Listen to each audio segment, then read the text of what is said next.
40 units of basic to advance mathematics का आज हम lecture number 14 unit number 4 factors and multiple की important topic factorisation discuss कर रहे हैं। तो अगर अभी तक आपने चैनल को सब्सक्राइब नहीं किया तो चैनल को सब्सक्राइब करें और प्रेस द बेल आइकॉन ताकि हर आने वाली वीडियो सबसे पहले आपको मिलती रहे। तो लेट्स स्टार्ट। तो फैक्टराइजेशन क्या है? The process of factorising a number into its factors is called factorisation. किसी भी नंबर के फैक्टर्स के निकालने के प्रोसेस को हम क्या कहते हैं? फैक्टराइजेशन कहते हैं। तो पहले ही हमने डिस्कस किया है कि फैक्टर क्या होता है। सपोज करें कि अगर मैं कह दूं कि आपको 30 के फैक्टर निकालने हैं, तो एक स्टूडेंट कह सकता है कि सर इसका एक जो फैक्टर होगा 1 होगा और दूसरा क्या होगा? 30 होगा। ये भी सही है। फिर 30 के और फैक्टर निकालेंगे तो सर एक 2 होगा, दूसरा क्या होगा? 15 होगा। ये भी सही है।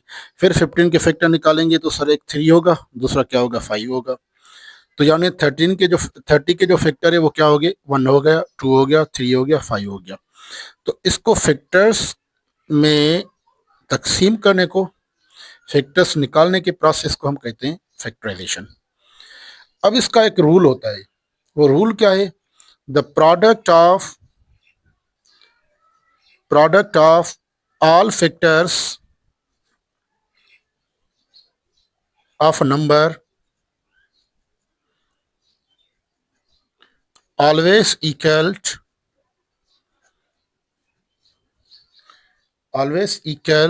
to the number। वो जो प्रोडक्ट होती है वो हमेशा किसके बराबर होती है? उसी नंबर के बराबर होती है। ठीक है, आपको यहाँ पर कंडीशन याद करनी है क्या? कि prime factors of a number always equal to the numbers, यानी इनको आप फिर मल्टीप्लाई करेंगे तो इसका जो आंसर होगा वो क्या आना चाहिए? 30 आना चाहिए। ठीक है, कि product of factors of a number, यानी इन दोनों को मल्टीप्लाई करेंगे तो आंसर क्या आएगा? 30 आएगा। ऐसे नहीं कि सबको मल्टीप्लाई करना है।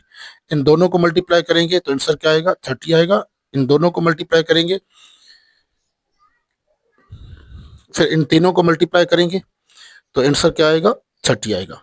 ठीक है, यानी जितने भी आप फैक्टर्स निकाल सकते हैं।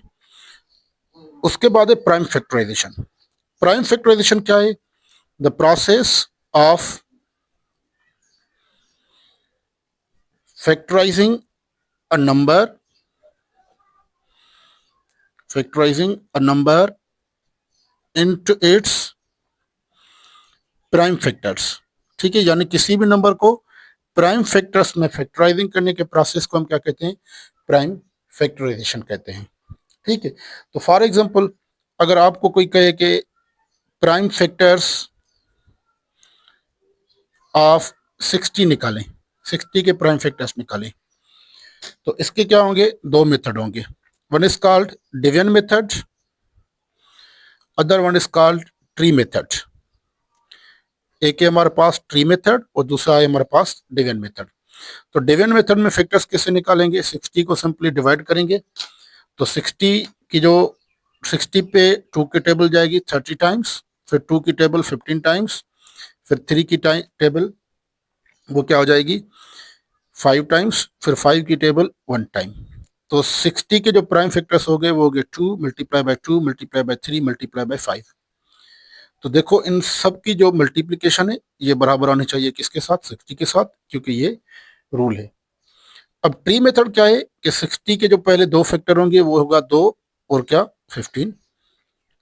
फिर 2 सेम रहेगा, फिर 15 के क्या हो जाएंगे? 3 एंड और क्या हो जाएगा? Sorry 2 and 30। फिर 2 सेम रहेगा, इसका हो जाएगा 2 और क्या हो जाएगा? 15। ठीक है, फिर 2 सेम रहेगा, 2 सेम रहेगा, 15 के क्या हो जाएंगे? 3 एंड 5। तो ये जो मेथड है वो क्या मेथड कहलाता है? This is known as tree method. हम इसको ट्री मेथड कहते हैं।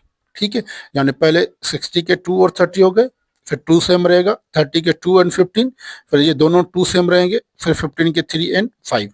तो इनको भी मल्टीप्लाई करेंगे तो फिर भी आंसर क्या आ जाएगा? फिर भी आंसर क्या आ जाएगा? 60 आ जाएगा। ठीक है, अब एक कंडीशन लिखते हैं कि इसको आप इंडेक्स नोटेशन में कैसे लिख सकते हैं। इंडेक्स नोटेशन का मतलब है कि मल्टीप्लिकेशन फॉर्म में।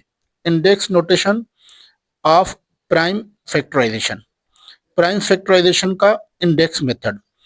तो यहाँ पर देखें, पहला था हमारे पास 60, तो 60 के जो प्राइम फैक्टर हो गए वो क्या हो गए, 2 इंटू 2 इंटू 3 इंटू 5। तो इंडेक्स का मतलब है कि इसको पावर की टर्म्स में लिखें। तो यहाँ पर देखें 2 2 टाइम्स है, तो यहाँ पर लिखूंगा मैं 2 power 2 multiply by 3 multiply by 5। तो ये हो जाएगा किसका, प्राइम फैक्टराइजेशन 60 का इंडेक्स नोटेशन। ये क्या हो जाएगा इसका, ये हो जाएगा इंडेक्स नोटेशन हो जाएगा। ठीक है, फॉर एग्जांपल अगर मैं कह दूं कि किसी भी नंबर के जो फैक्टराइजेशन है वो है 2 multiply by 2 multiply 2, 3 multiply 3 multiply by 5 multiply 5 multiply 5 multiply by 5। तो इसको इंडेक्स नोटेशन में कैसे लिखेंगे, अब 2 देखें कितनी टाइम्स है, 3 टाइम्स, तो 2 पावर लिखेंगे 3। 3 कितनी टाइम्स है, 2 टाइम्स, 3 पावर लिखेंगे 2। 5 कितना है, 4 टाइम्स, 5 पावर 4। तो इस प्राइम फैक्टराइजेशन को हमने इस फॉर्म में लिखने को कहते हैं कि ये क्या है, इंडेक्स नोटेशन है, यानी पावर की फॉर्म में आप लिख सकते हैं इसको। तो ये था सिंपली इंट्रोडक्शन किसका, फैक्टराइजेशन एंड प्राइम फैक्टराइजेशन का। इसी और वीडियोस के लिए हमारे चैनल को सब्सक्राइब करें और प्रेस द बेल आइकॉन, ताकि हर आने वाली वीडियो सबसे पहले आपको मिलती रहे। थैंक्स।